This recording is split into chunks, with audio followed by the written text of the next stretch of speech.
What is going on, everybody, fellow What up? packbusters and golden turtles or whatever you call your people?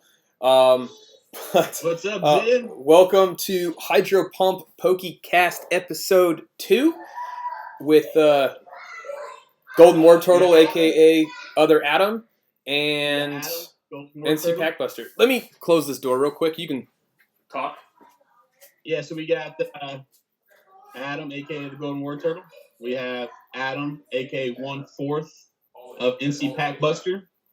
So, how's everybody doing? I see Zen. Zen's in the house. I'm not sure what that emoji. Oh, you got this.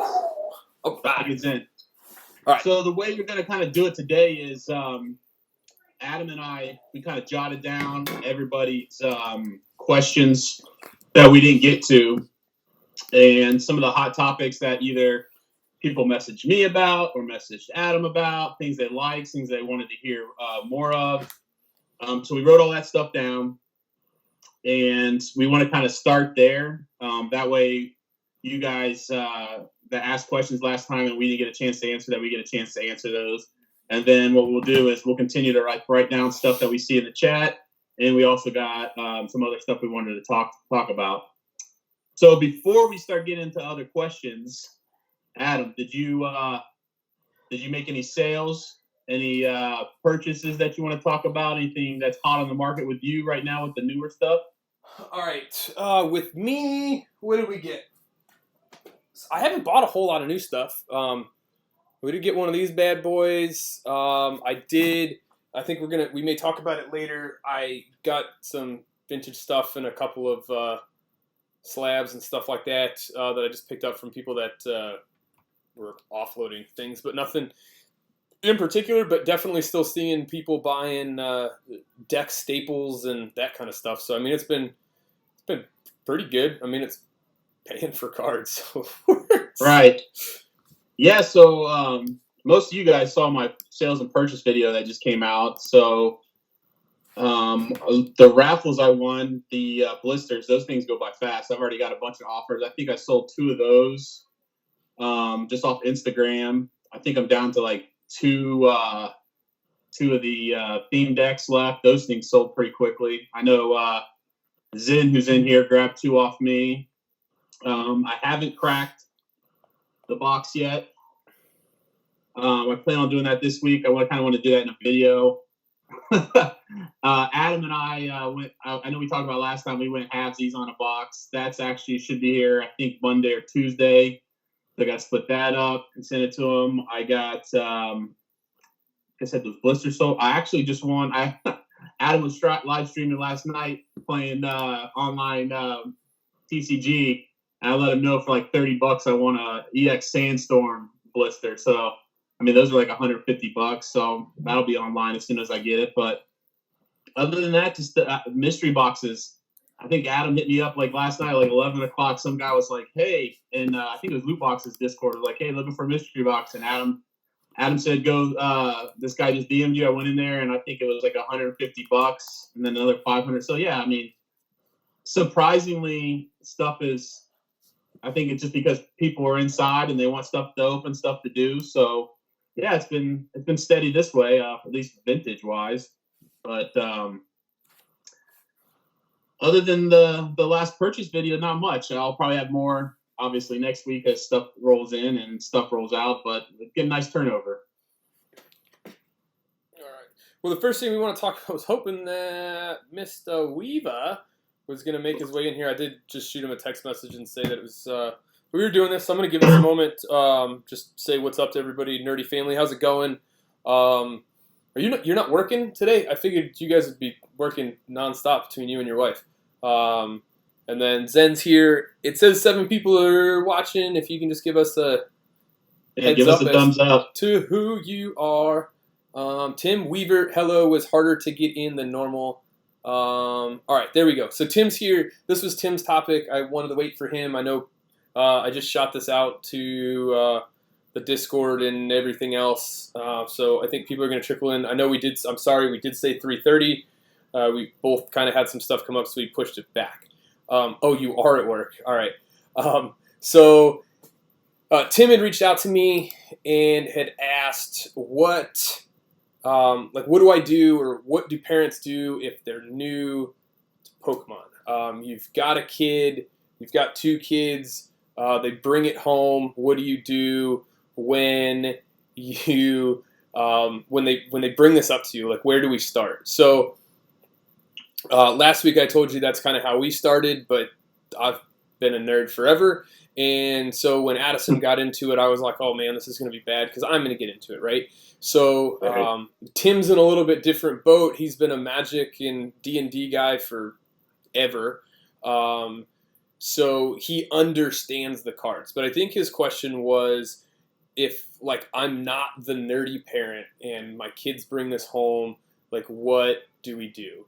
And the best way to start is slow. Don't just go and buy it all in one shot. I'm pretty sure you were that way when Bryce brought it home, and then you were like, oh man, this is kind of cool and I can have a lot of fun with this. And then the parents are the ones that kind of put it over the top.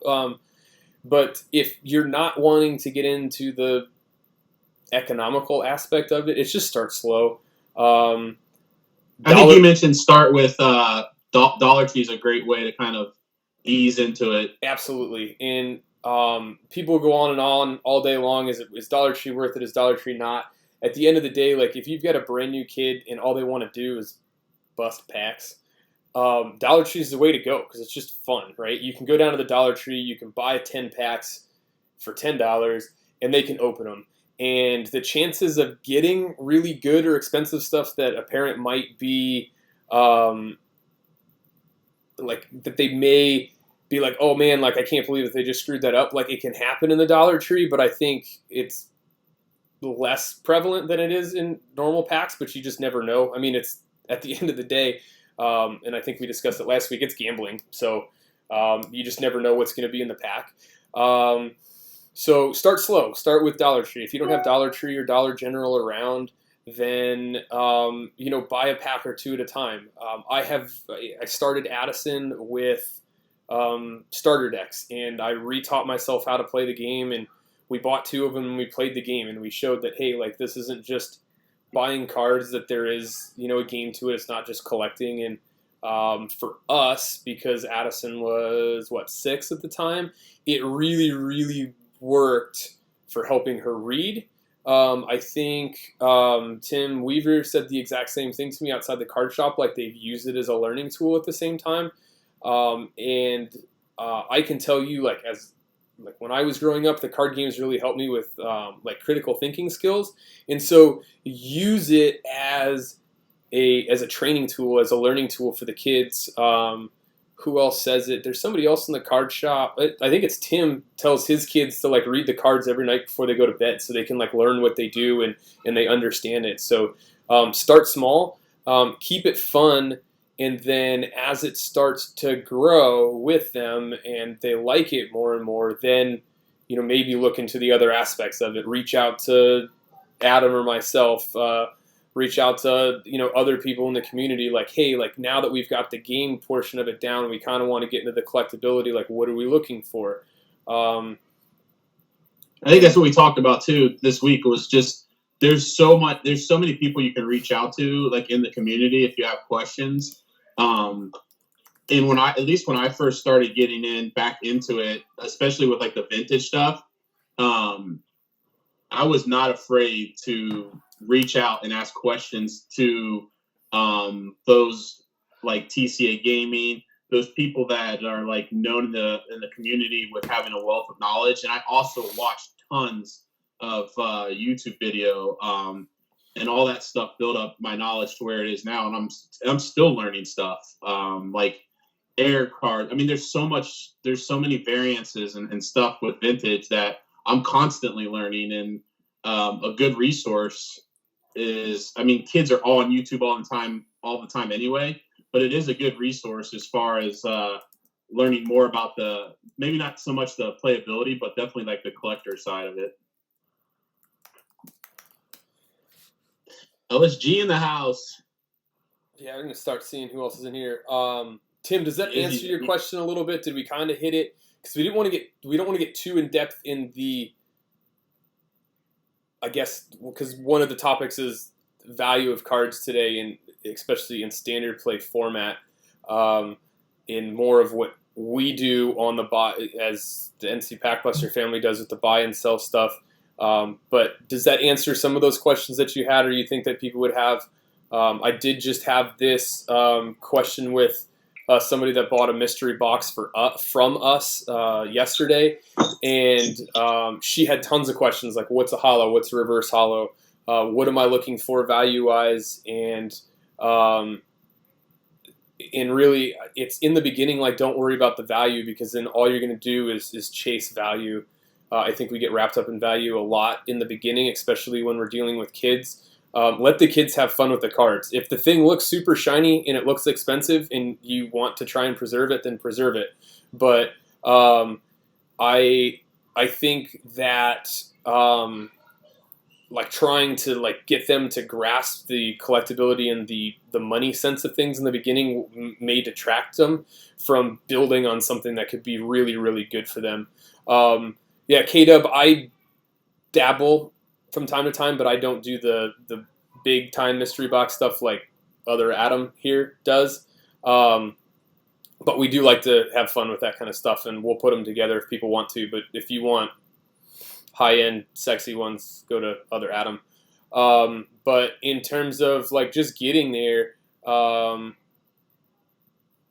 main note is that you find somebody. So I'm going to go off of trying to take some pointers from last week and kind of engage with the chat here. Is find somebody, like if it's at a local card shop, if it's obviously if you're not one of the many people that know us that's watching this video or watch a later portion of it, reach out to anybody in the community, look at the sidebar chat. Most of these people that are chatting now could probably help you in one capacity or another, but just ask questions. And just don't go crazy in the beginning, because you're going to burn yourself out. And just baby steps. Like, we didn't get to buying the stuff that we do and the collectability that we do in the house right off the bat. Like, we took it simple, and then it kind of got out of hand the way that it is now. And I think the other household is the exact same way. I think we were talking about this week. We are like, yeah, we started making videos on a TV tray, like in the living room, with like monitors or like your cameras on boxes and stuff. So, I mean, I've been gaining a wealth of knowledge over the past 6 months on top of what I kind of had before I got back into it. So, yeah, just continue to ask questions. With newer stuff, we're kind of going to get into this. Like when you get into, if you get into it and you start saying, well, these are the chase cards and a set disc comes out, and I think Adam will be able to talk to it more. A lot of that has to do with the playability, and then those numbers kind of drop. I mean, because the Zacian was like an $80 card and it's slowly going down. So don't get enamored with a set coming out right away and then like trying to buy up the best card in the set and stuff like that, because all that stuff eventually kind of plateaus, and then it settles on a price depending on playability and stuff like that. Absolutely. I'm looking at other people's stuff like everybody else started small. We're gonna do a video here shortly on how we started, what our setup was to what it is now, because it's definitely not what it was last middle of June when we started this in the first place. But I think that kind of moves us into topic number 2. And those of you that are new to this, like feel free to ask questions as we go through it. So we will we will tabletop questions. If we can't answer it, we'll let you know that you know what we do, and we'll answer it next time if we can't. If not, like, we're trying to keep time for everybody to do this and be involved, because we want the viewers to be involved with us at the same time that are watching the live stream. But getting back on topic, card values and playability is what we wanted to talk about today, and I think that there are good channels that are out there that talk about it. I think that there are a lot more channels that talk about the profit and the buying and selling and viability of vintage product. And I think that if you're looking for this as a way to make quick money, maybe the vintage stuff is, because if you find it cheaper, you can sell it for more, which we definitely see from time to time.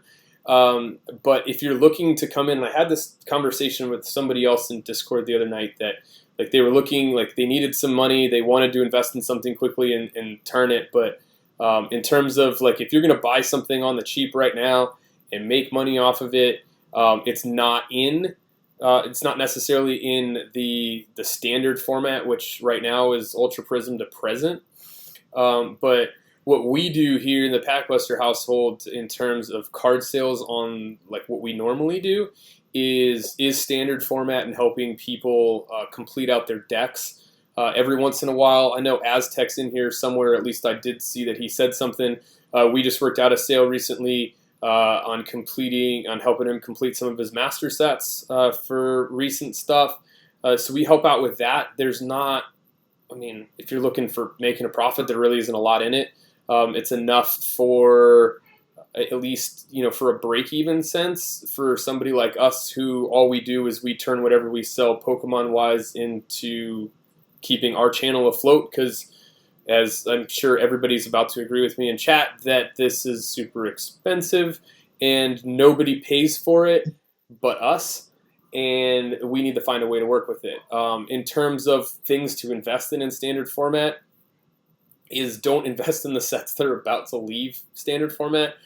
So right now, my guess is I think Lost Thunder and back will rotate, but Pokemon hasn't said anything if they're even going to hold rotation this year, because all the tournaments and worlds and stuff have been canceled. So I don't know. Maybe they extend the format because there's still cards coming out and there's still stuff they want to see played. But outside of the online game, no one can play it because we're all, in home, and LCSs aren't holding tournaments and whatnot. So that is what it is. If I was to invest in anything, and there may be some people that are very against this, is I would still invest in the staples, cards that won't be going away. Dedene's, yes, I know that there's a new box coming out that has 2 of them in it. I don't think that the price of the card is going to change. Jirachis are still going to maintain, so if you can find Jirachis at a halfway decent price, you can make $2 or $3 a card. We're not talking about getting rich, but we're talking about at least helping you maintain where you're going. Those staples will be good. We've seen Zacian take a huge hit. I think part of Zacian taking a huge hit right now is because the end of May, there's a tin coming out that has that card, so you're not chasing the card anymore. So I think people are taking that into effect. Dedenne may take a dip, but I've seen Dedenne take a dip before and then, go from $12 a card all the way up to $35 a card in nothing. Hitting off of what Sudan said was the next thing. Like the highly anticipated cards, Charizard's usually going to hold their money. We did see a huge dip with the Hidden Face Charizard, but there was a reason behind that. I think it was overinflated at the beginning. Everyone should everyone should sell them to you, right? I think that you saw the Charizard in Breaksin, which is having, I think, a hard time even breaking the $50 mark right now. What else is?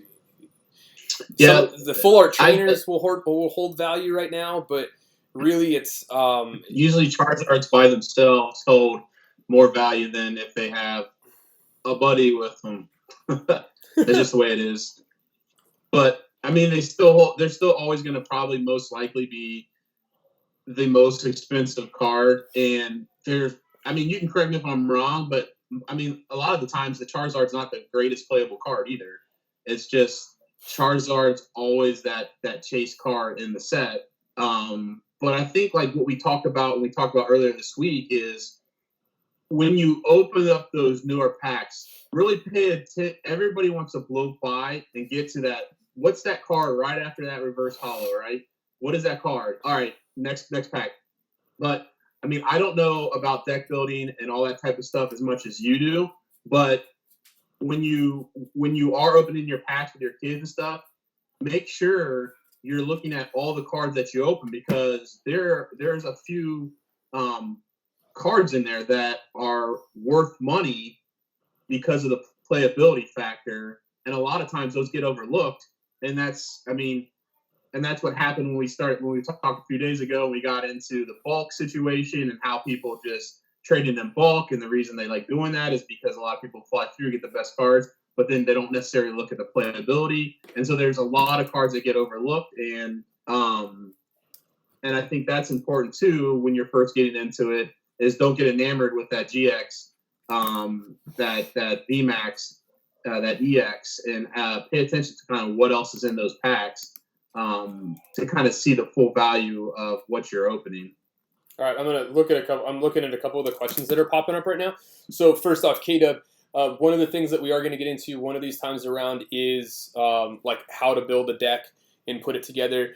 And if we don't do it here on Hydro Pump, that we'll do it with ours, and we'll go through step by step on how to do it using PTCGO. So stand by for that. Adam and I'll talk about it and figure out how we want to tackle that one. But that's definitely something that both of us have talked about. It's just a little hard to, without showing it, how to get there. We can explain it, but it's a little bit easier to show. Now, and then was it Yizzy? I'm going to get to your question right now. What's a good source to find out playability? So here's the first thing. I'm going to circle back to what Adam was saying. Is don't go straight to the shiny card. Everybody just thinks bulk is bulk, right? But it's not. I know not a lot of you are opening. I only have Ultra Prism cards in front of me because I'm still trying to piece through things from the other night. So we open Ultra Prism packs. There's a lot of cards in Ultra Prism that are playable. This guy right here is about a $4 or $5 card right now. It's a common. It's just a dumb little mouse. But it's an absolute staple in one of the big decks that people are playing, and you need this card, actually 4 of them, to really make the deck super viable. So this comes to Yizzy's question of how do you know what is playable, or what are the cards that people are looking for? Best source. I use Limitless TCG to build my decks. I know other people go to Pokemon's website and they have like deck building ideas within the forums and whatnot. But if you look at the decks that people are playing, then I'm actually going to try and find another one while I'm talking. But if you look at the decks that people are playing, pick out those cards that are in almost every single deck. So things like I don't have any in front of me, I don't think. I thought I had one sitting here. So things like custom catchers. It's almost a staple in every single deck. Great catchers is a staple in a lot of decks. Quick Ball became a staple in about 95% of the decks once Sword and Shield was released. Things like Pokegear 3.0, they re-released it to keep it in Standard longer, even though it had just been released in Unbroken Bonds. Things like Welders, things like Fire Crystals that are prevalent in 3 to 4 main meta decks right now. So go on to Limitless TCG, to the Pokemon spot, search like meta Pokemon decks and look at people's stuff, and you'll see what their deck builds are, and check it out, and then you can see the trainers, and it's generally the trainers right now that are bringing bigger money. So that's the big thing if you're looking at that. But here's the caveat to it, because I've had this conversation with 2 people this week. If you are looking at making money off of trainers and those non-big cards, you're going to spend time doing it. It is, what's going on, TBNC? It is not necessarily going to sell immediately. We do really well with getting them out the door because we have created relationships with people that play, and so we can sell them. Every once in a while they sell on eBay, but I'm reading Tim's comment at the same time here, but we kind of work with the playing public that plays the paper game, and it's tough. So you can put up, if you were to sell them and that's what you're trying to do, I would put them up in what we call play sets or groups of 4, because that's generally what people are going to want in a set. or in their decks for the most part, or have 4 in case they need it for a different deck. But you're going to spend time, and it may not be right away. Also, understand that unless like you can hit the right people on Instagram, like you're probably going to be selling them on eBay. You're going to take the 10% eBay hit. You're going to take the 4% hit. You've got to work what's it called, shipping into your price, and then at that point between, I'm gonna throw a business term out there because it's the only way I know how. What is the absolute opportunity cost of it? Like, is the time of you sorting all of that said bulk to find those dollar cards worth the time and effort that it's going to take you to put it up on eBay and hope that somebody bites on it, and that you're not overextending yourself on shipping to the point of where it was probably just easier to put it in a bulk shipment and let somebody else deal with it? I don't know, but that's a call that you have to make. And then again, it all circles back to talk to people that play. Reach out to people in the community that work with players to figure out like, hey, like what should I do? If you want a list, reach out to me on Instagram, and I'll send you the list of my top like 40 most playable cards right now to look for if that's what you're trying to do to make 25-30 cents a card, whatever. But it's you really just have to get into the weeds and do the research on what are people playing, and I'm hoping that the market isn't going to crash with like actual physical tournaments not happening. If that makes sense to everybody. Yeah, and I think it's a good key is like get involved with Discords are awesome. I mean, you can post a bunch of stuff in there. You learn a bunch of stuff in there. Like it can be overwhelming because I'm like a member of multiple different Discords, but it's really a good place to kind of market yourself and kind of market like what cards you have. Instagram, if you know people, there's tons of people accepting bulk if that's the route you want to go.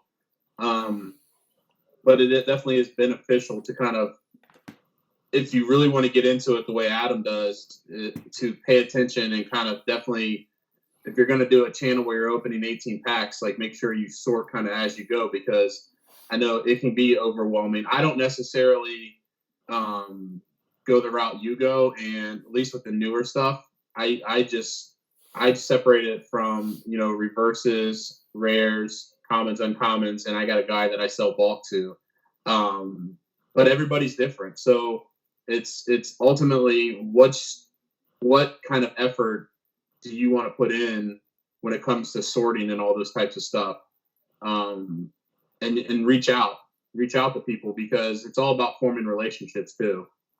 At least that's what I've encountered. Zen said to save on shipping. Yeah. It's a KW. It's a limitless TCG. But yeah, I'm gonna ping off of what Zen said. It's kind of tough at times when you're working eBay and shipping, because if you're trying to save on it, it can kind of come back to bite you. It's hit me when we first started selling. I don't sell on eBay very often.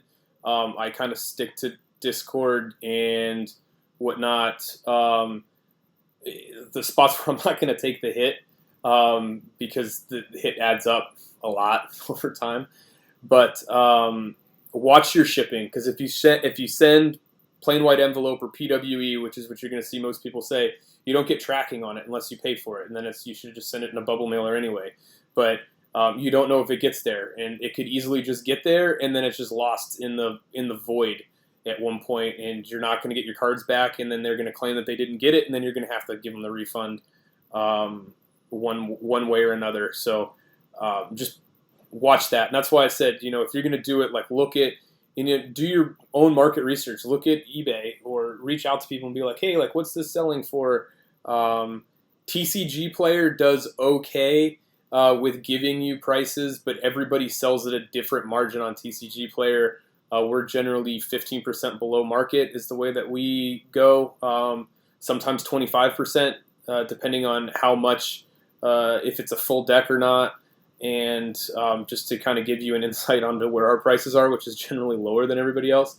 But it depends on where you want to fall on the ladder, and sometimes it's building up your viability within the community. I know somebody that I deal with a lot is in here right now, and he'll probably agree with you that like you start to build these relationships with people that play, and as the seller, you start to work with those people more and more.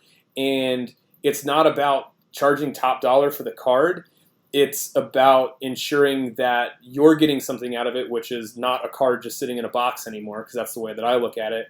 But the other person's getting the card at a premium to want to come back. Because at the end of the day, if you want to charge that top end premium and the card's not leaving your binder and going out the door, then you're failing in the sales department of it, and then the card isn't worth anything, which is what we talked about last week. It's all, what is somebody willing to spend and buy the card at, and then what you're willing to, because not most cards aren't going to hit that TCG player price that you want. It all just depends on how you want to sell it. And I'm sure Adam does, that kind of is full circle with all this stuff is, he probably takes the hit from time to time on the stuff that he sells just to keep people coming back, and the viability of the brand, I guess, that you're trying to build. So hopefully that makes sense to everybody. Yeah, and with shipping, I always recommend, if you're it all depends on the price of the item that you're selling, right?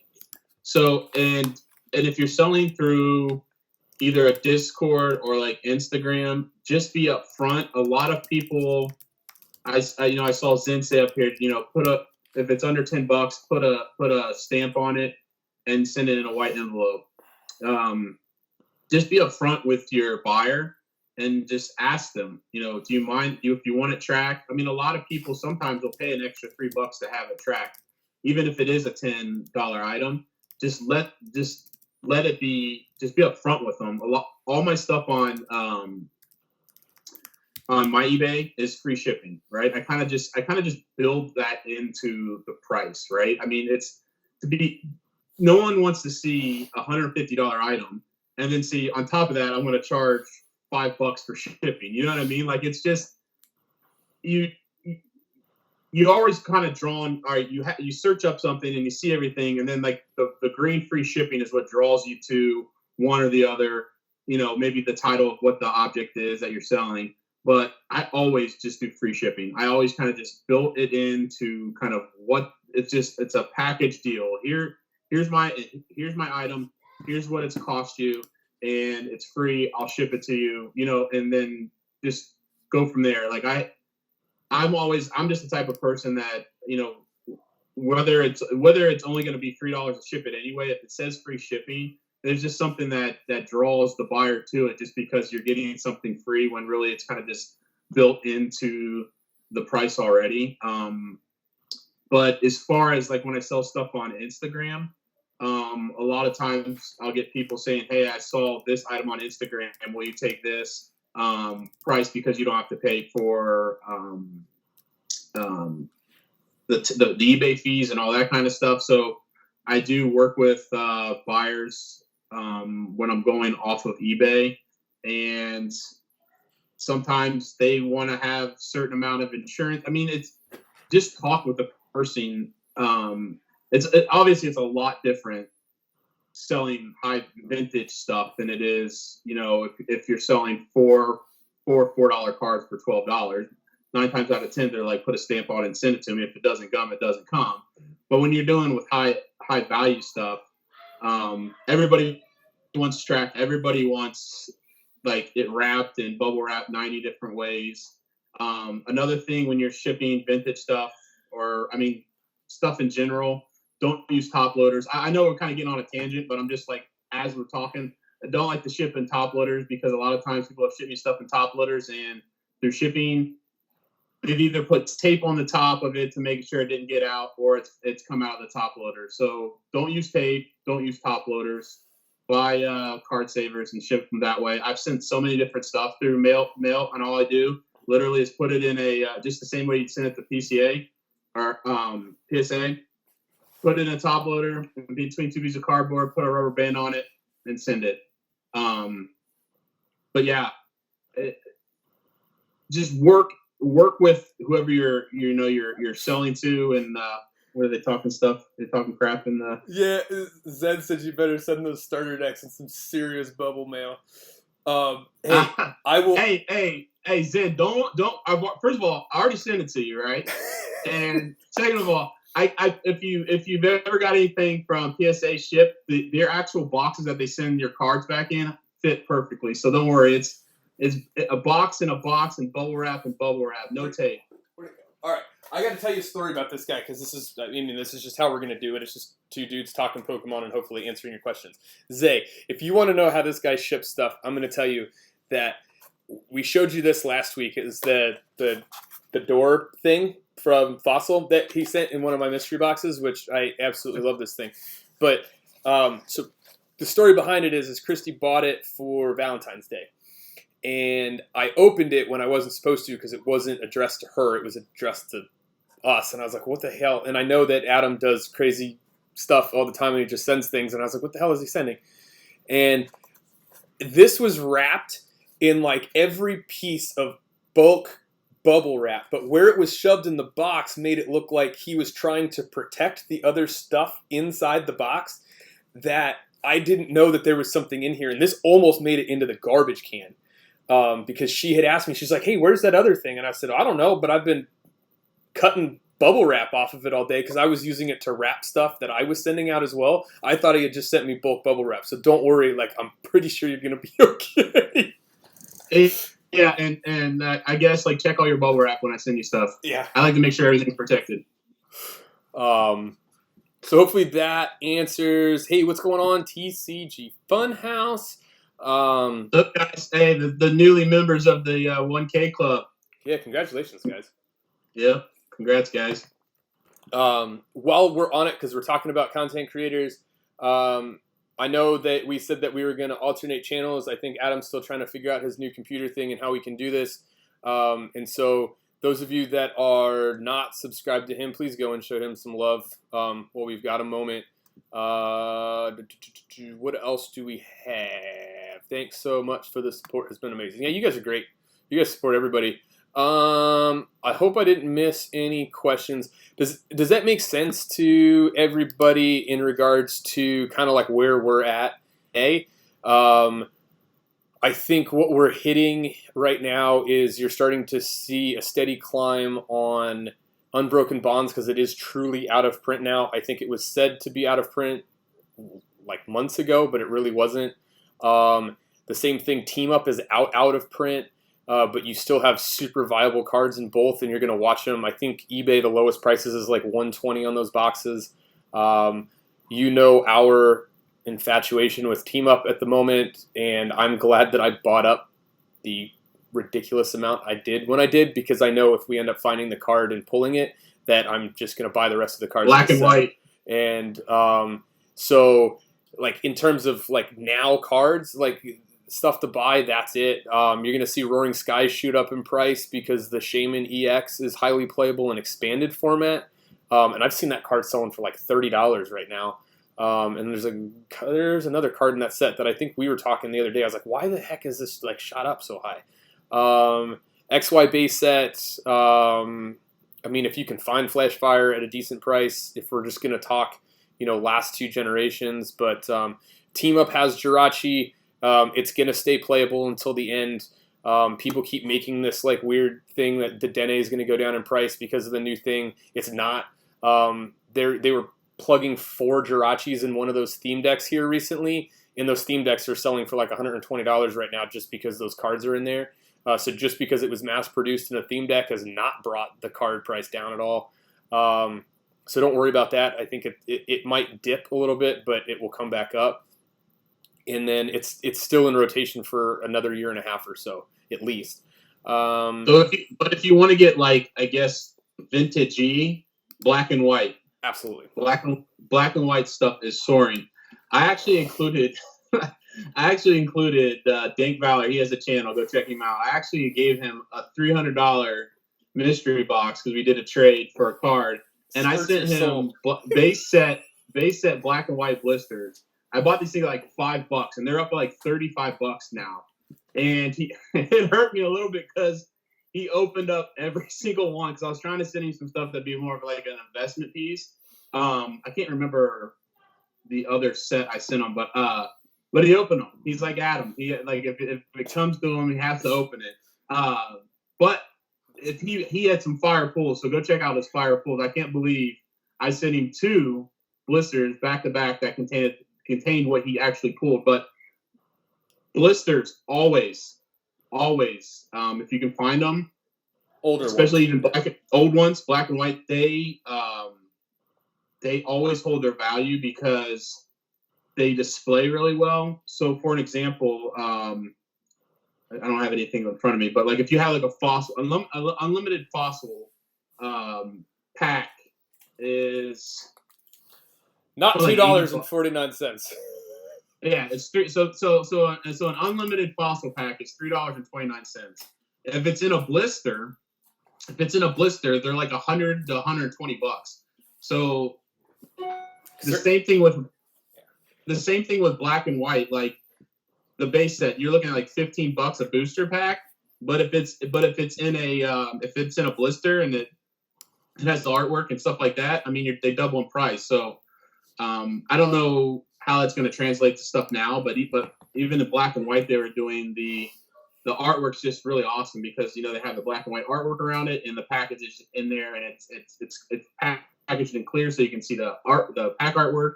Nowadays everything's in the cardboard. You have to rip the cardboard, and the cardboard doesn't necessarily match the pack artwork and stuff like that. But back in the day,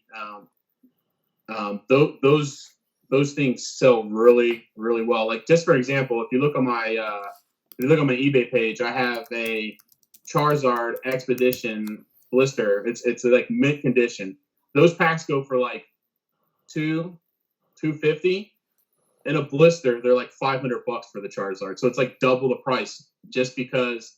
I mean, one, it's guaranteed unweighed, but 2, it just adds another element to the pack. So yeah, if you can find like black and white, like I know there's still stuff out there for even like $30.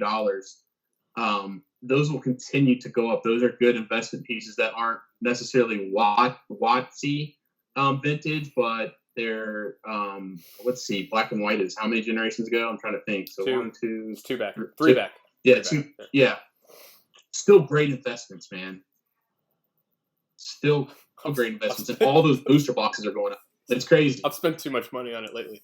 Well, I know, but I'm just saying, like that. Like, if you don't want to go all the way back to Watsy, and you don't want to spend like $5,000 on a box, like you come up a little bit further. Those ones are only going to go up. Legendary treasure boxes at $600 right now, or $650. Yeah. Do it if you can afford it. I'm going to circle back to some of these questions. Sorry, I'm getting myself behind the. So a couple questions. One thing that Zen brought up is that black and white is still great. Black and white's actually still in print, if I can remember correctly. It's why you still see it. It's why they did a reprint on it. It's why it soared and then it started to drop again. I know that shops can still get cases of it. So it is really good investment because that Rainbow Rare Zard is in there and people are going to chase it. But it's not like the absolute investment staple right now. I think that if you were looking in Sun and Moon products to invest in, the Sun and Moon products to invest in are Unbroken Bonds, Team Up, and Hidden Fates. In terms of what is going to stay on the up, and Team Up is only going to stay on the up because of a couple of playable cards in the set that people are going to want to open. They're not going to want to pay the premium, I guess, for the singles themselves. TCG Funhouse asked, the real question is, blisters are unweighable, correct? Especially the 3-pack ones. With the older stuff and the newer stuff, absolutely. It's not that necessarily they're unweighable to like 100% fact, but it's way harder, and that's why the blisters sell way more. Adam and I joke around a lot because we will see his stuff that he has sold people end up on like somebody else's raffle on Instagram or something, and we're like, it's just like this constant cycle of like, hey, like I'm not going to do this guy's raffle because I know that these are my packs, but at one point, like, who buys a pack that is absolutely 100% unweighed? That we know that Golden does with his packs that didn't weigh, like where along the cycle was it actually weighed, and is that unweighed pack truly unweighed? You can't. What we've started doing, I don't think I have my stuff here.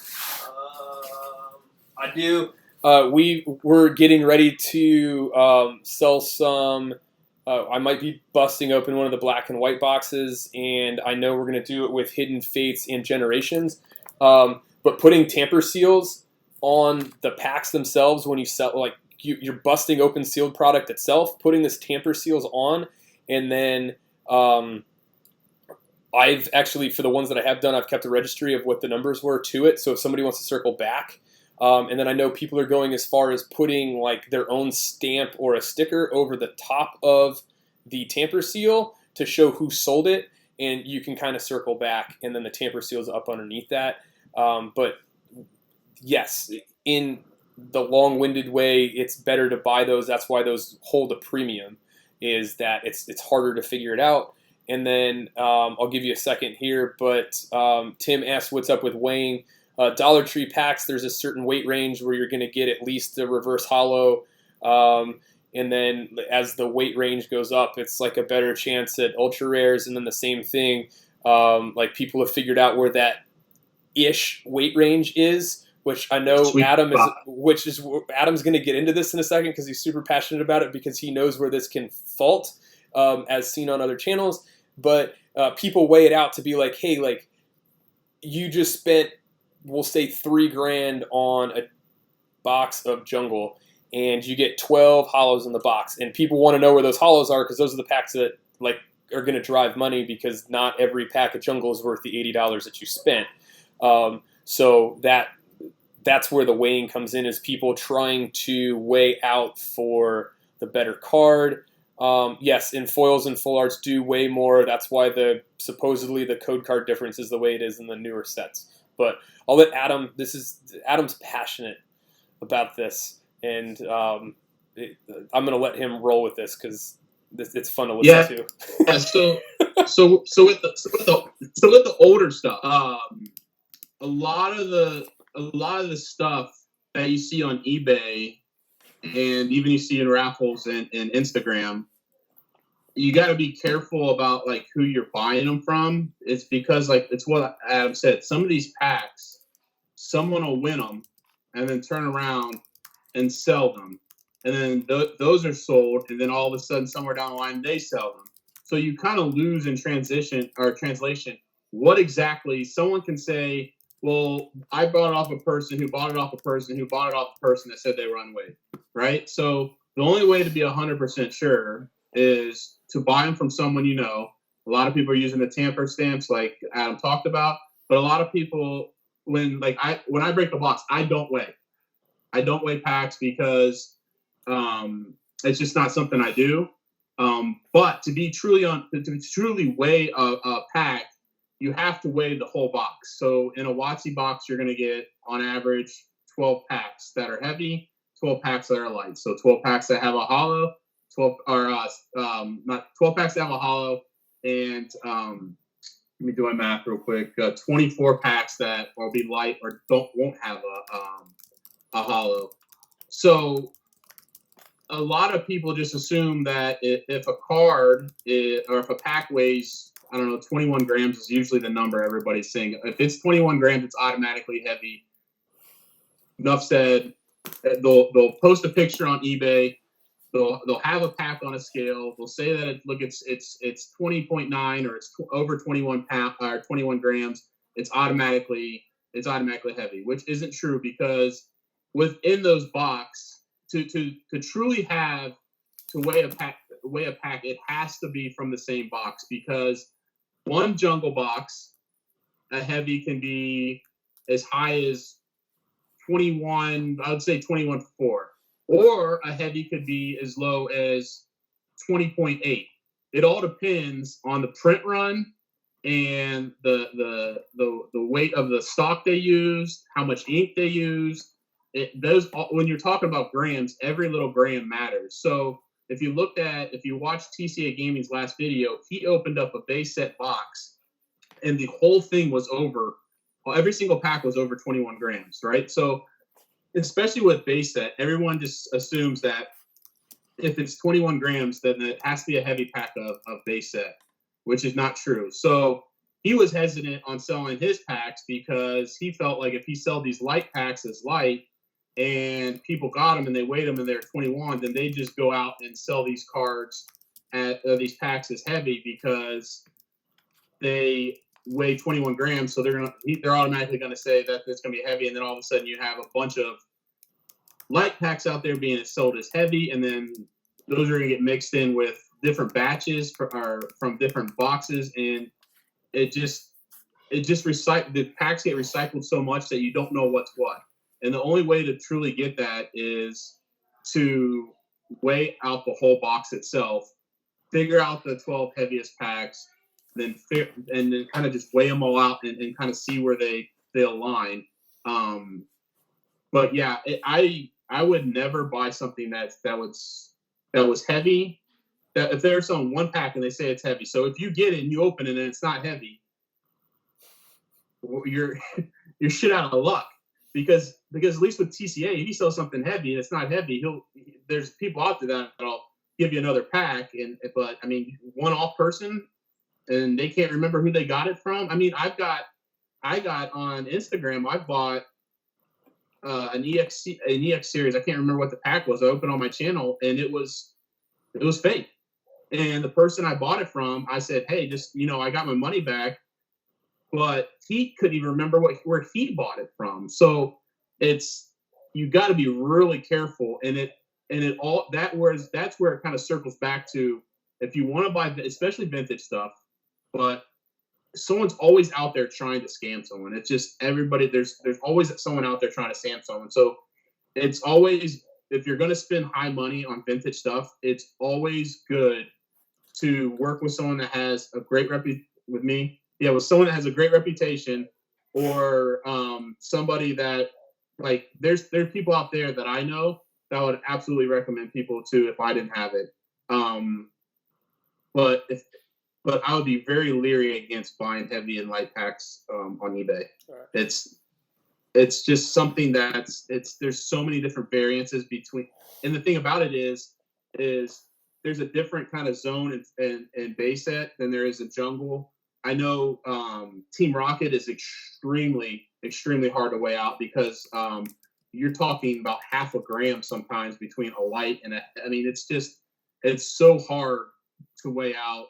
And then Gym Heroes, the Gym Challenge, everything is different.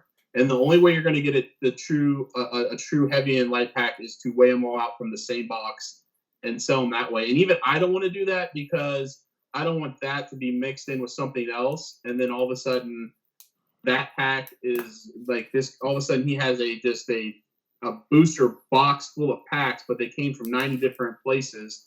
It's better for me just to say, hey, look, you're going to get your 1 in 3 chance for me. I pull it right from the top every single time, unless somebody wants an artwork. It's just the way to go. And there's enough people out there that are credible to buy from that you shouldn't have to buy a onesie twosie from. At least if you're listening to this, you shouldn't have to buy a onesie twosie from eBay. So I'm circling back to a couple other things that I saw while you were talking. One, Tim, what we're talking about in weighing is weighing packs, sealed booster packs themselves, not marking cards and decks or any of that kind of stuff. It's taking just taking this and putting it on a scale and just weighing the whole pack. So in the older cards, these things that are 20 years old, there's only a hollow in every 3 packs, right, in a box. So people will weigh them out to make sure that you get the hollows, because the hollows are what actually bring the money, especially now. And so that's what we're talking about in terms of weighing. People weigh out Dollar Tree packs like it's going out of style. They're super easy to weigh out. There's a little bit of a metric to it. Christy and I busted it with Unbroken Bonds. We didn't weigh in store. We bought a bunch and weighed them when we got home because I do think it's cheating. I like the mystery of the pack and like never knowing what you're going to get. So that's what we're talking about in terms of weighing. I think before I circle back to Gyarados Freaks' question, I saw TCG Funhouse in here. It doesn't feel different when you play, not in Pokemon at least. But I think TCG Funhouse was in here. I don't know if he's still here, and I don't know if Dave snuck in or not yet. But both of them recently just opened, Bummer Evolutions fake sealed product. I recently, in a lot of cards that I bought, I ended up with these were actually the 3 packs I wanted the most, and all 3 of these are fake. I haven't opened them, but I know just because of the pack art, the way that it is, like absolutely 100%. And luckily, the person that I bought them from was a credible source, and we discussed it. And like within, I think 2 minutes of us talking about it, like he was like, "Cool, like I trust you. If I bust them open, I'll bust them open on camera, and if they're not fake, which there's no way that they're not, I'll just give them the money back for them." What's up, Spencer? Us 2 jokers are just pokey joking today. And then Gyarados Freak, I don't know if you're still in here. We'll cycle back to your question, but watch out what you buy with new product as well. There's a lot of, if it seems too good to be true because it's too cheap, ask somebody before you buy it. We definitely have seen that a lot lately. Single booster packs and then boxes as well, because TCG and Dave Third Eye Art both had those bad Evolutions boxes, and so at least both of Dave ended up getting a couple more that were legit. But if it seems too good to be true, reach out to somebody. If you're watching us, you probably talk with or chat with somebody else in the community. Like ask them, like, hey, like I don't get this. Like, where is this coming from? Like my 10. If you look at something, if you're going to buy something, and the first thing that comes to mind is this is too good to be true, then it usually is. It usually is. Like Adam and I were talking. We talk a lot, but I think it was like Wednesday. He said, "Man, I'm on. I forget where you said you were on, and they have these booster boxes for like I don't know, like 15. They were like I think they were Team Rocket for 1,500. I'm like, oh really? And then like literally within 30 seconds later, the text comes through. They're fake. Like, because if it seems like it's too good to be true, it usually is. And if you go, like I know a lot of people on Instagram, and they're always posting stuff. Like a lot of times, and believe it or not, a lot of times, like even with the stuff I have on eBay, like when I post like pictures of my booster boxes and stuff like that, I think I'll find them sometimes in other places, and I'm like, hey, that's my picture, because like all my pictures I take on the same brown desk. So like when I take a picture, like sometimes I'll get a message on Instagram. It'll be like, hey, look, I saw your blister on Facebook. Like they're trying to sell it. Yeah. And they steal pictures and they try to sell stuff. And a lot of times, if it's too good to be true, it 90% of the time is. And if it feels too good to be true, ask somebody. I've seen so many fake pictures and my pictures being stolen and other people's. There's so many pictures out there of people trying to steal stuff. It's so easy just to save and repost it and try to get somebody's money. And it just is. It sucks that it's like that. But when you're dealing with any high end collectible, there's always going to be phonies out there. It's just the way it is. And I try to stay away from buying stuff from like China and Japan. I mean, that's where you'll see a lot of like super cheap stuff that seems like it's unbelievable, and you get it. And I mean, TCG opened up a pack, and I mean, he was literally pulling off the holofoil like it was a sticker. It was so it was just like a sticker. Like I remember he texted me and he was like, dude, is this fake? And I'm like, yeah, that's fake. That should ever happen where something just peels off like I was trying to find like a sticker. Yeah. So. I didn't forget about Tom, but people keep bringing stuff up. Couple things when looking at this, because I think this is, I mean, we can go on forever about this topic, but Tim had recently reached out to me. He's like, I got a Dedenne for $10, and then he's like, it's a Japanese one. So also know what you're buying. So if you're a new player, reach out to people in the community and know what languages are legal in your area, so you don't get burned. Like, it's a cool card. Like, I think the card is cool.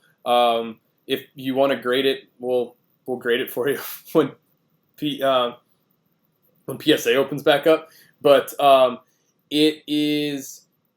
just know what you're getting. A lot of times people have been getting burned, especially lately, because there's this huge drive for these gold stars, is that there were Gold Star cards that were printed in World Championship decks that like you can buy in the store, and they're selling them as actual gold cards, gold stars, and they're not actual gold stars. Like, make sure that like if they don't have the back of the card in the picture, ask for it before you buy it.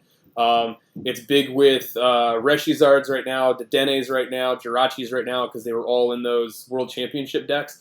And there's a lot of other bigger cards from the past that were reprinted into those championship decks. So just make sure that, like, if you're going to spend $500 on a gold star, that like you see the back of the card before you buy it. Yeah, that's another. That's a huge.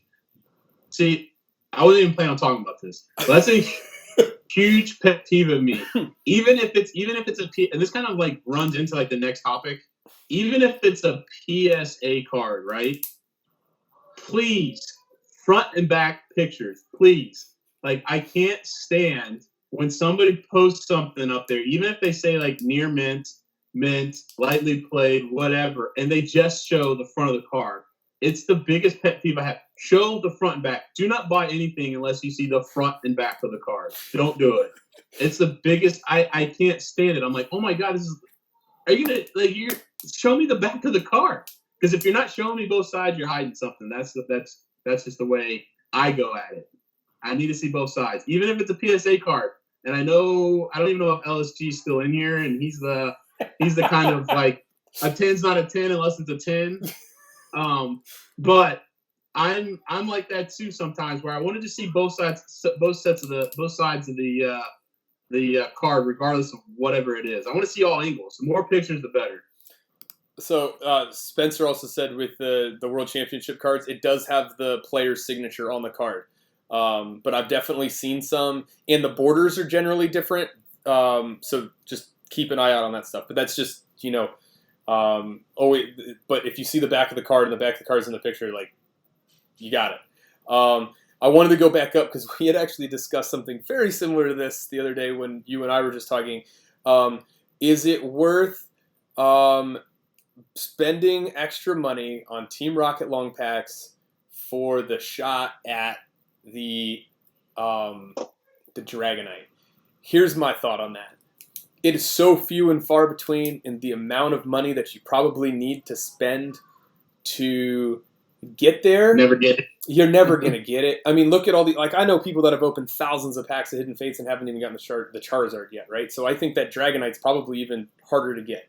I would probably spend but you never know. Like, you could buy one pack and you can get it. It's just the way that it is. But you could also go to the casino, put a quarter in the machine, and win $100,000. But, what are the odds of that happening? So for me, because we were actually talking about with the jungle packs, like getting the no symbols, is it really worth buying a whole bunch and cracking them open to find a bunch of them? No. But I can tell you, if I open one of the packs, which you know that I will, and there's a no symbol in there, the whole box is probably that way, and I'm probably going to end up opening all of them, and I'm probably going to tell you, don't sell them, just open them. Is it really worth all the money? Well, if you haven't, your bank account is bottomless, then go for it, because I really want to see somebody pull one, or as many people as I can pull it, because I think that that's cool. But from my standpoint, like, if you're just want to buy some here and there, or I wouldn't just put all my eggs in that basket. I think there's better ways to make money. I mean, right. And I got I don't know, I probably got like, I don't even have these on eBay, to be honest with you. I should put them on eBay, but I got a few of those. Now, would I buy them? Would I buy them to chase? No. Would I pay more for an unlimited this versus like an unlimited long pack to opposed to not? No. But am I gonna sell it for more than a regular one? Yeah, because that's just the way the market is. I'd be dumb not to. But I also wouldn't try to chase and try to be the lucky person that finds a needle in a haystack. I mean, there's still, I don't even know if there's still an exact science on. It's in the uncommon slot, and TCA Gaming has an uncut sheet and all the cards that are surround it, and he has it down to a pretty, a science, but there is certain things that drive up certain packs, like the long packs. That drives up the long pack. The reason unlimited jump, like a lot of the unlimited stuff that I buy is based on like market needs. So like the reason I won't necessarily buy like I'm not big into like Fossil Unlimited, right? Because there's not really something that's like drives people to unlimited Fossil. I mean, people buy them just because it's cheaper than like first edition, but like with Jungle, you have a shot at getting the no symbol, so that keeps the unlimited up. And I don't know if it's necessarily been proven to be in a unlimited rocket has the Dragonite or not. I'm not sure, but for sure it's in the long packs. And there is a first edition air one that I think is for like five grand, something crazy. So it did come in the first edition, but people aren't buying first edition packs to find that. They're trying to get a PSA 10 Rainbow Energy or a PSA 10 Magneton, which I am still trying to find. But that's why they're buying those. They're not buying it to get the air. But there are certain airs that keep certain packs more desirable than others, and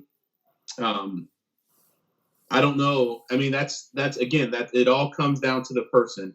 Is it worth it to you to try to go buy it, or is it worth if it's worth it to you to buy it and keep it sealed, and you know that the price is not going to drop because there could be an error, right? There always could be something in it, and I think that's what kind of keeps prices.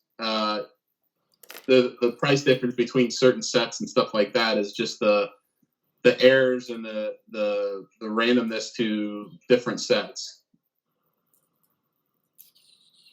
Gyarados, does that answer your question? I'm not an air hunter, but I don't have money to do it. It'd be kind of cool. I'm not even a big air guy. I think it's cool. I think it's like I'm more like into like the mist. I'm fascinated with like the miscut stuff. Like when you see like some of the stuff I see out there where like it's half one card, half another.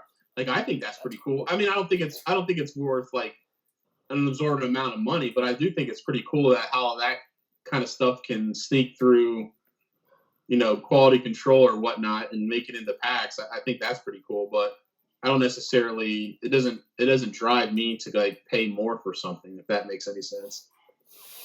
No, it's not that. I'm circling back to some of the comments too, in terms of spending more money on stuff.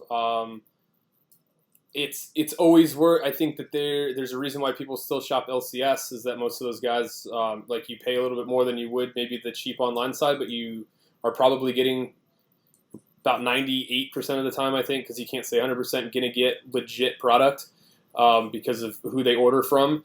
So sometimes it is worth spending the extra $5 or $10 to get it from a legit source. So you're not even playing that game, especially with like current product, not necessarily with the vintage stuff, but the vintage stuff is probably even more so.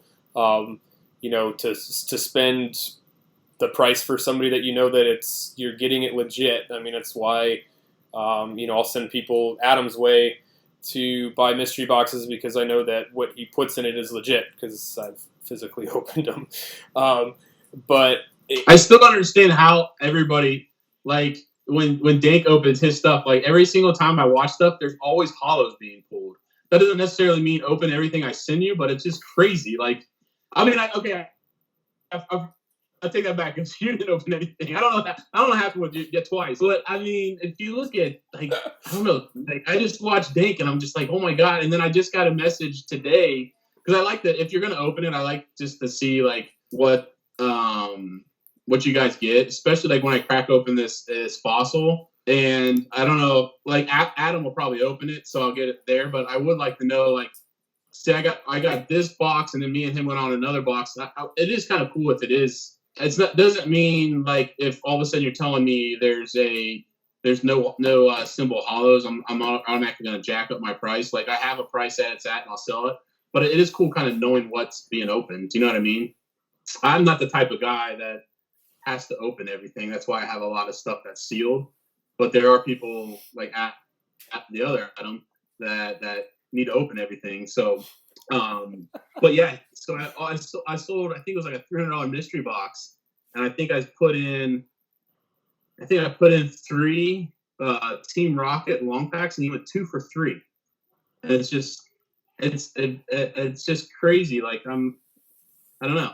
Sometimes I'm like, man, I should just save and open one of those on my channel to get a big get some viewership, like, and put some plugs in there. Like, look, man, Hollow Charizard pulled. Someone come in and buy them all for your price. Yeah, right. Knowing that they will potentially resell as no symbol packs.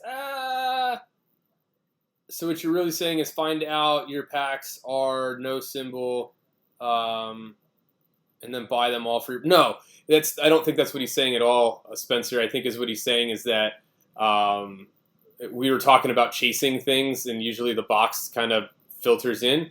It's not say buy them from him. He's just saying that if he finds out that he has a no symbol in there, he's not going to market them as no symbol packs. He's just going to market them as jungle packs as normal, because if he markets them for no symbol packs and none of the rest of them have it, then where does he fall in that? I think that's Spencer, if I'm hearing that correctly. I don't want that to be misconstrued. I still want to know, like, if you pull no symbols, but that's not going to change how I like market the rest of the box or sell the rest of the box. It's kind of cool because there's all those different things. I like to know what people pull.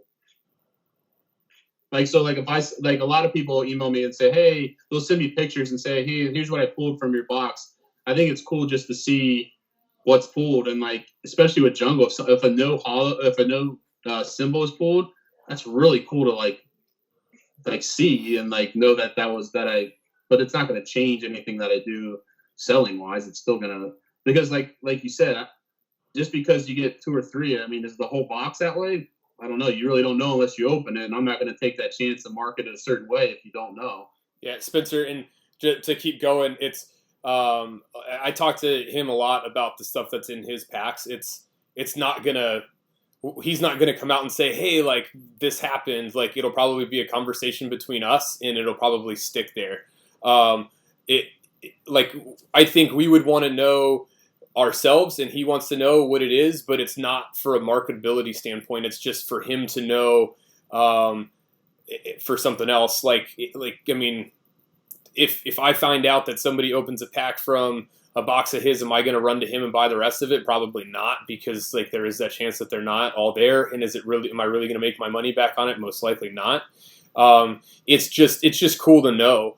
It's like the same way. I mean, I think you and I have done some stuff together, and I don't think I've sent you sealed product before, but I always like, especially when I was selling sealed products in the card shop, like I always wanted to know what people pulled from the stuff that I sold, just because I thought it was cool. And I think that's more of what he's saying is it's not to hype the business. It's like to be like, oh man, like this person was super excited because they got it, and like I'm just going to keep that to myself. And it's cool. Like if you pull like a no symbol, like it's cool to see pictures of those. You know what I mean? Just to see pictures. I'm not going to go on eBay and automatically change my thing to say no symbol packs. But I want to see it. I'm a collector too, and I like to see all those types of things. Even like a lot of times, I go through eBay and just go down and see all the cool stuff that's there. I mean, even as a collector and just like someone that likes like Pokemon, like you want to see that kind of stuff, and it's just cool. Like you don't see it all the time.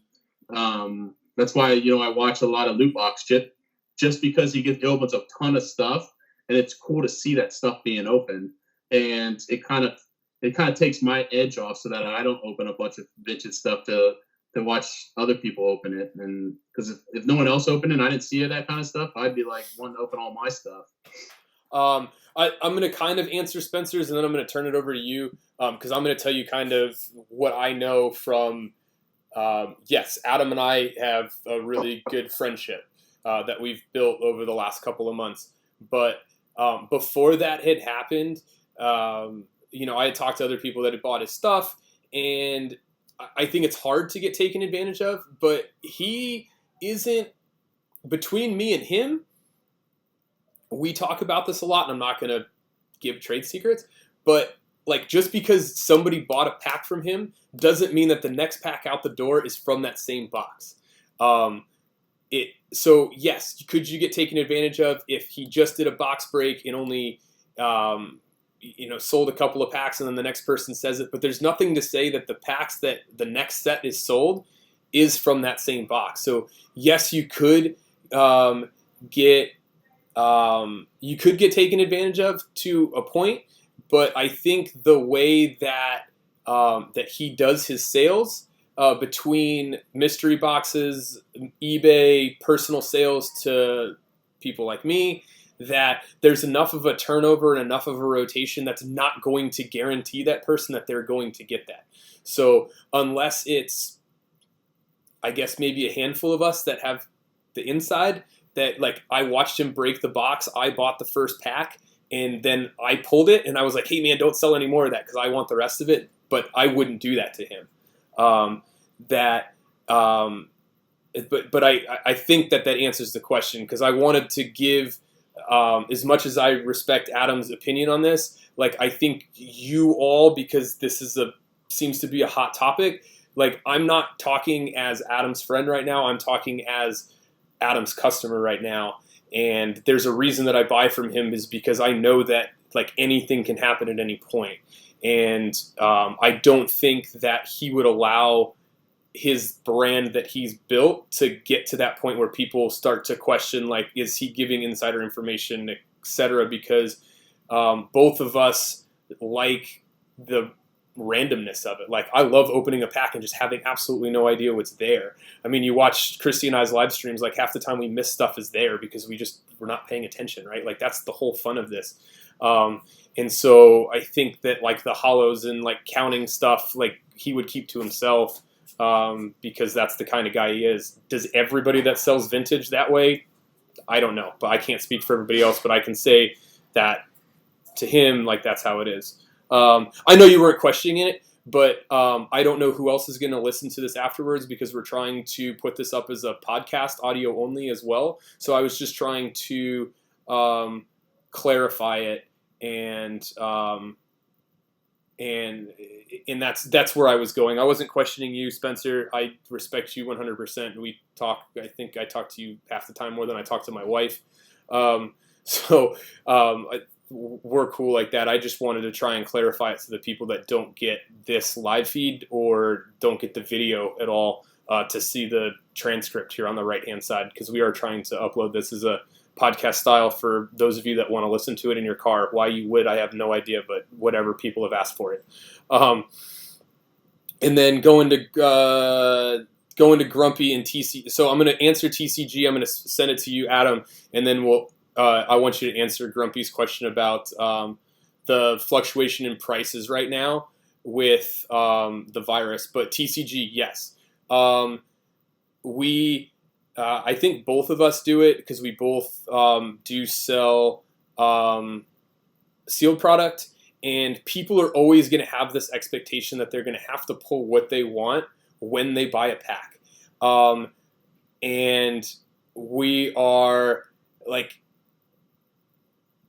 and that's part of like us, I guess, now in the industry of selling stuff, that like you've got to build the hype to the pack, right?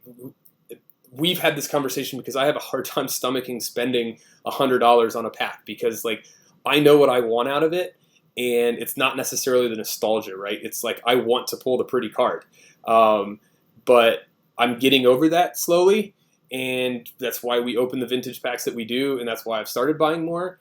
But I think there's a lot of people out there that have this, like, if they don't pull what they want, they're going to be unhappy. I get that from my kids, because when they open 10 packs and there's not a single GX, like they're upset. But it's not kids that are buying vintage packs and spending that kind of money. So I think that that's the hardest part, is keeping the like the mystery to it, but also like understanding that not everything has it. Yeah, so it kind of piggybacks off of TCG. What he's saying is like people have to realize, and when you're buying vintage stuff, or even when you're buying the newer stuff, but just the vintage stuff because it's more of a high stakes game, just because there's more expensive stuff in there.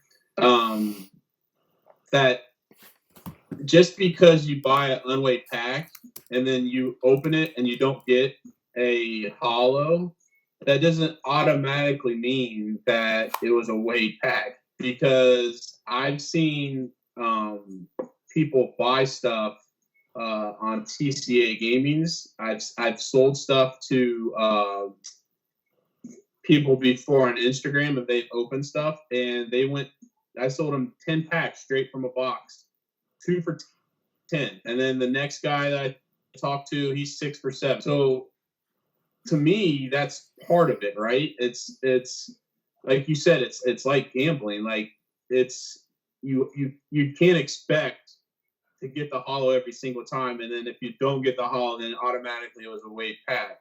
I think we talked about this last week. I wish they would make the Charizard harder to get, like, right? Because that's the chase, right? That's kind of what people get upset about sometimes, because you got one channel pull 7 shiny Charizards, and here we are 2,000 packs in, and we still haven't pulled one, right? So that's the part of the chase, right? And that's why a lot of people don't go out there and just buy the card, because it's part of the chase, opening up the pack and then like trying to get that. And just because you don't get that doesn't mean that at least with vintage stuff, doesn't mean you just automatically bought something that's been weighed. Like, I can open up this booster box and give you one side of it, and you could get 2 out of 18. And then this so happens the other side has the other. I mean, there's going to be 12 to 13 packs in there that have a hollow, but you don't know where it's at. So it's like you have to be careful. What we were talking about earlier is just be careful who you bought it from. But if you buy it from a reliable source and you don't get it, doesn't necessarily mean all of a sudden, hey, this guy, it's weighed. You know what I mean? It's part of it. It's gambling. It's high stakes gambling too when it's vintage stuff. Yeah, I'm going to circle back because I did get some clarification, because those of you that talk to us offline, we actually are taking this POkecast seriously, trying to make it what all of you want it to be. So I clarified some stuff with Spencer, and what he was asking is not about us selling stuff, but how we don't get taken advantage of. So like if somebody was to say, hey, like I bought it from this person and this is what I got and this is what's in there, it all has to do with multiple sourcing and not giving out sourcing details. So it's not, hey, I only buy one box at a time. It's, we may buy a box, but we may filter, there may be loose packs filtered in from time to time. So was that pack a loose pack that came from, whatever else? I don't know. But, you have to use multiple sourcing to the best of your ability to try and combat that, because yes, absolutely, the seller can be taken advantage of. And, somebody finds out that you have that and then doesn't say something. And then everyone's like, oh, I'm going to buy these all up because they could be, is what Spencer was asking. And the way to combat that is multiple sourcing. The other way, I think Z&G does it. He'll open multiple boxes and then he will kind of pile them all together and then sell the loose pack. So you don't know what box that an individual pack came from. Does that make sense? I think Spencer said that totally clears it up. Is you try and keep the word I was looking for earlier is the hardest thing to do is keep the integrity of the product. And that's why it is super important. And neither one of us can nail it enough. And I know Dave knows about it. And I know TCG knows about it, is you got to buy from a reliable source, because if you're not, you don't know what you're getting. Yep. I think I answered Spencer's question. Thanks, buddy, for answering me up on Instagram. So it wasn't a back and forth here in chat, but I think that was what he was looking for. Hopefully that you answered TCG's question about that.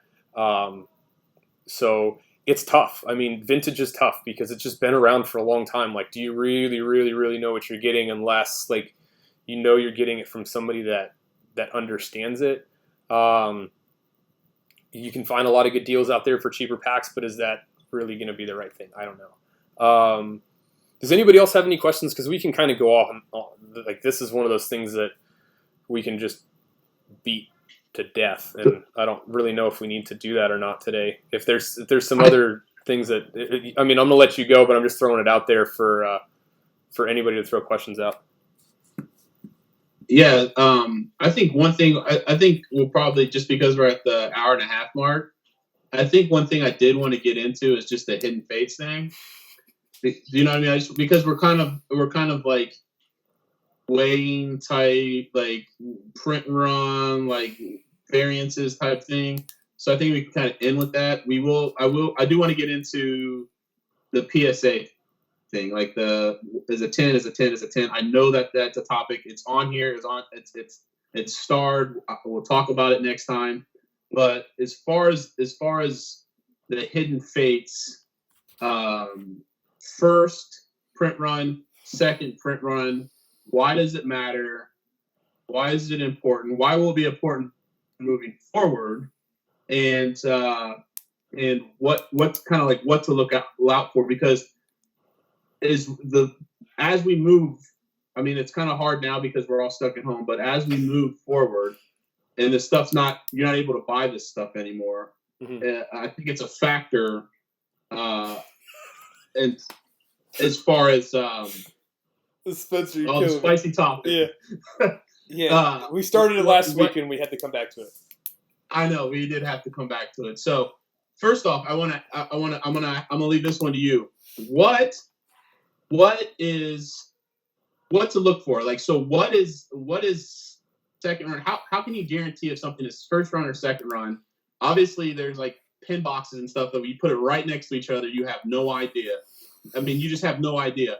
But there are some products out there that you 100% know is first, and you 100% know is second. So what are those items? So Spencer's like, I just got more first print run items. So this is actually something that Spencer and I go back and forth on all the time because people. Okay, Zay, I'm going to answer your question here in just a second, and you're probably not going to like the answer to it. So here's the thing, and this is why it's a spicy topic. The first run print boxes were fire. Christy and I opened one last night, and all 3 packs had, like, we had 5 pulls in a single pack. And it got people to the stores. Exactly what, as I was going to say it, Dave said it in chat.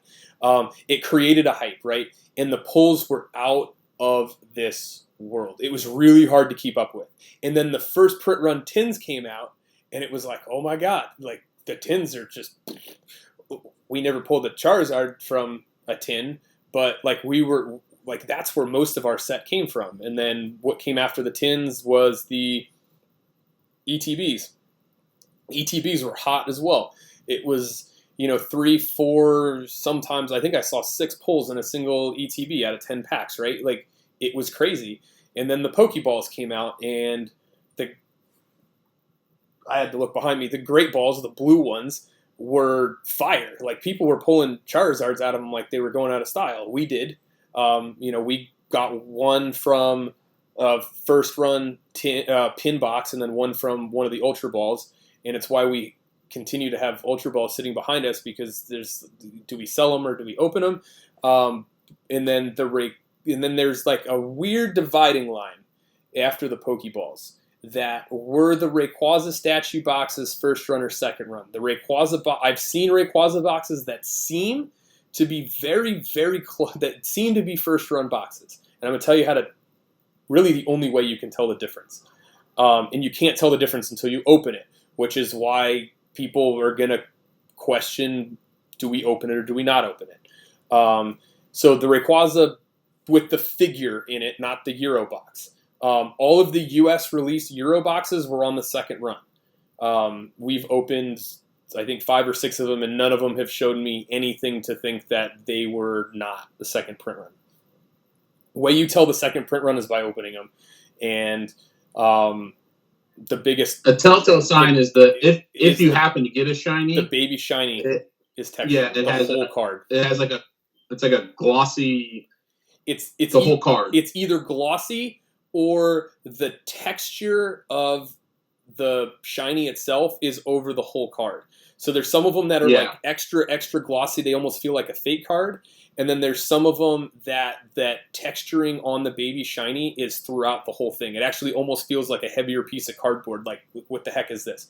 But if you were to look at the products side by side, I'm not going to answer this question. I'm going to write it down and tabletop it for next week to make sure that I grab one. But supposedly there's a date stamp on the tins to tell if there's a difference, but I haven't looked at that. I have first run tins that I can guarantee are first run tins right behind me because we kept a sealed case of just about everything from when it first came out. And then I also have what I know are what I'm pretty sure are second run tins in the garage.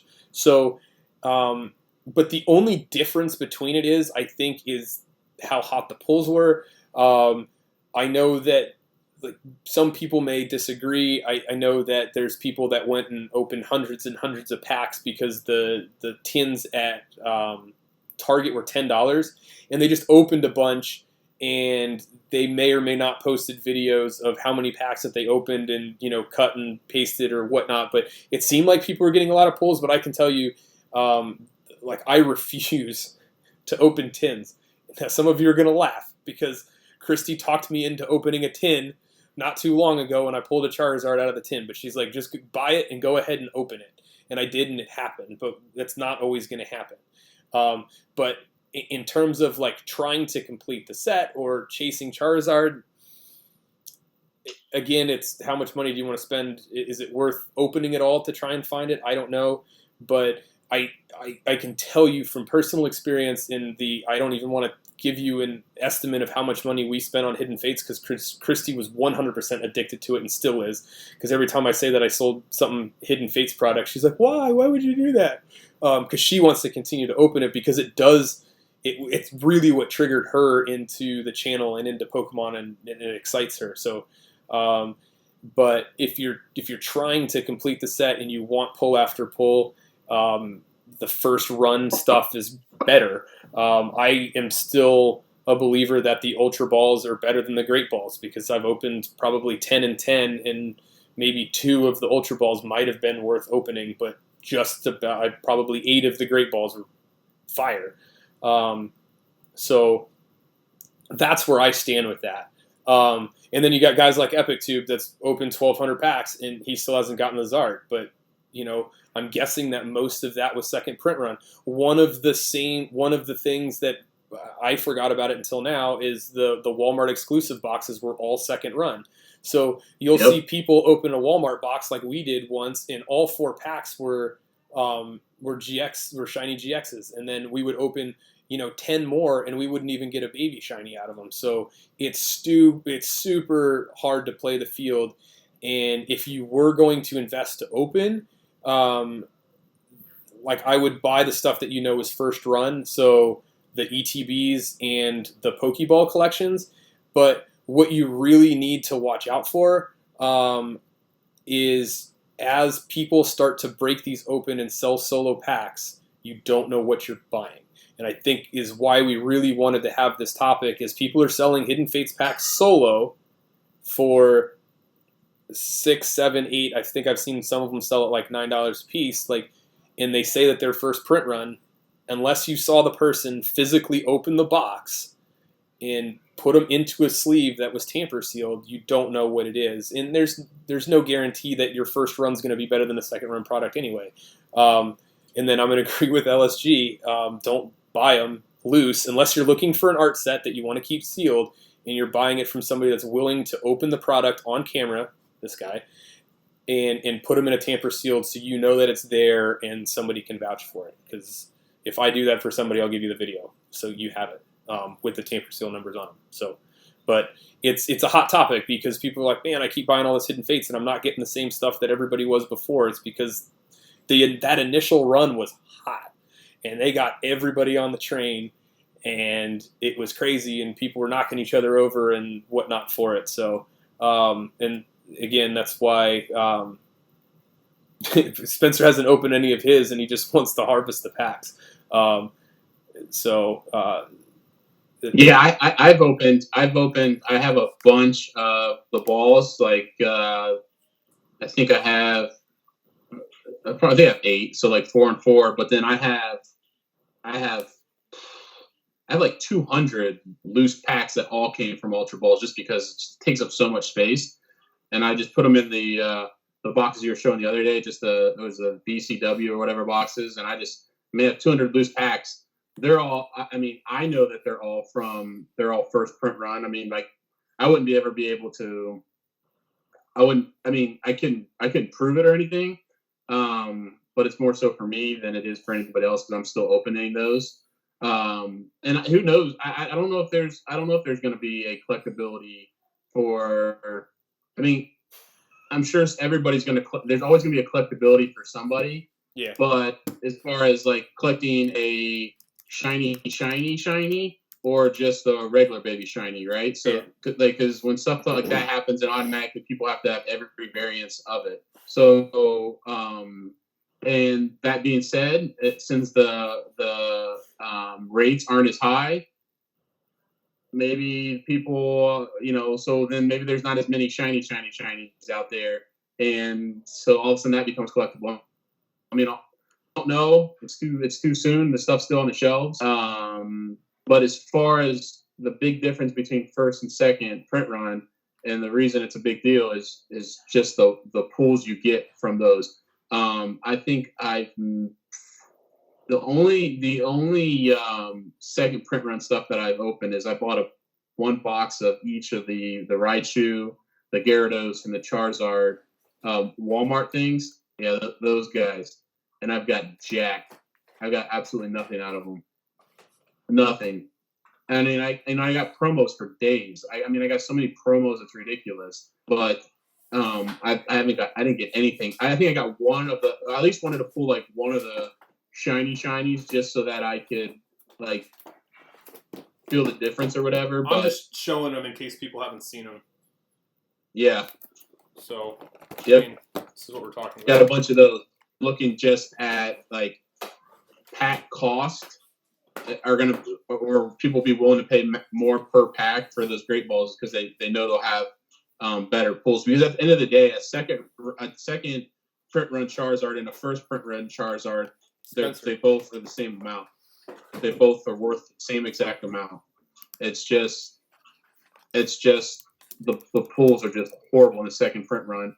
But again, who knows if those shinies will have some collectability in the future? You just don't know, because I'm sure people are going to want to go out there and they're going to want PSA to put a little note on the label that says second edition. No, not even second edition, but they want to distinguish so that they know, because if you can't feel it, you want to be able to say, hey, look, this is a full art shiny because it has the hollow all over the whole thing. So I mean, it's too soon to know whether that stuff will be collectible. I'm sure it will be, but we're talking just from a standpoint of pull rates as far as first and second run.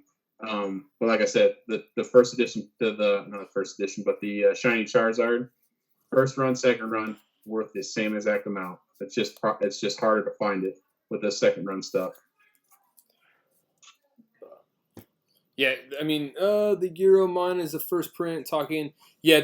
So I think the Ray boxes from people that I've talked to that were actually released in Europe is hard to tell. It's like our Rayquaza figure one. Like, I think that there was, from what I've seen, it depends on, Spencer's beating me to it. It depends on the source, like when it actually came. So I think that the Euro boxes, it seemed almost like they overprinted because they weren't supposed to come here. And so I think some of it ended up on the first and the second, just like I think that they saw the demand for the Ray, like our statue boxes, and they printed more. So I think some of them may fall into that, but there's no guarantee like there is for the ETBs and the, what's it called? The Pokeballs. So it's just tough. I opened up one of those the one with the big Ray promo where it was basically the $50, and you got like instead of the real play mat, you got like the poster play mat. That's the Eurobox. Yeah, the Eurobox. I didn't get anything. It was at Walmart too, maybe Target, and I didn't get anything out of it either. I think there was one, which is funny because I open up those great balls. Yeah, I get all kinds of stuff, man. Oh, absolutely. I mean, I haven't pulled a Charizard yet, but I've pulled so much stuff from those. It's ridiculous. And that's what are those 8-packs? I'll pull more out of those 8-packs than the 20 packs I pulled out of the Walmart stuff. Yeah, 10. Yeah, the Zero boxes are everywhere. I think Spencer and I were talking one day. We were ping-ponging from store to store, and I just got sick of seeing them, and I stopped it. But I don't know. Again, it's all what is it worth to you? Because it could be worth opening it just because you like to. I mean, we definitely know. Tom, I missed yours. I'm sorry. I don't know what question that was. I'm sorry. I must have missed it somewhere. What about talk of a second hit? Oh, I got you now. We'll tabletop that for next week because I don't think so. They do a holiday set every year, but I don't think it'll be something like that. But I think they've already released what this year's holiday set. I don't think we talked about it. I think we just talked about you and I. Yeah. So yeah, we think that this year's holiday set is going to be close to the Tag Team All Star set that Japan had last year. Yeah, it's gonna be all the cards that weren't released in. They think, I mean, basically it's gonna be all the cards that were released in Japan and not here, and then like the chase card will be the gold Charizard. Yeah, it'll be all those gold cards that they had because there's no way that they can miss releasing that to the U.S. because they know we are going to go nuts for it. Yep. Yep. And I think they already has released. I mean, before all the COVID-19 stuff, I think it's originally set to release like the 9th of September or something. But who knows? And I did see a question up there about like what do we think about the market and like all the stay-at-home stuff and how it affects the market. Yeah, I'll tabletop that because I want to talk about newer stuff as far as, hey, we're not holding pre-releases. They're not, they pushed Worlds back to 2021, so points are moved forward, all that type of stuff for like deck stuff. So I'd like to see like to hear your point about like, does the value get affected? Are some cards gonna be worth more longer just because certain cards are gonna be allowed to play longer? And then on a vintage side, what do I see as far as stuff being sold price-wise? Or price is still going up? I got that written down as something too. So that kind of hits both the modern stuff and the vintage stuff. But I have seen some differences, but I also have thoughts on like now that like stuff has kind of been pushed to May 1st, what I think we will see like short term and long term. But we can cover that again. Grumpy, are you still in here? Because that was your question. I just want you to understand that we didn't miss that one. That was his. We're an equal opportunity question answering crew. But we're also ramblers, and so we gotta write stuff down. That's why I got my pen. That is a good question, and I think now that like we've seen that things are kind of like getting extended, I think it is a legitimate question on because there's not these tournaments out there, are card values going down, and are people more playing the online TCG now just because that's how people are playing instead of being able to go to a local card shop. And is it affecting the cards now? Will you see it jump up when we're able to actually go out and actually play, that type of stuff? So I got that written down. And then Grumpy, like I'll lead with kind of where we'll go as to why we're going to tabletop that one, is I just don't think that we have enough personal data to answer that question. So I know that, I'm seeing one thing, which may not be exactly what Adam's seeing. And then over the next week, we may see a huge difference because I haven't really seen any difference. It just sucks not having the card shop. But in terms of online, like I haven't seen anything, but I can definitely tell that there's an uptick in people getting rid of stuff. And so that may change market values. Hey, thanks for stopping in, Freaky Tom.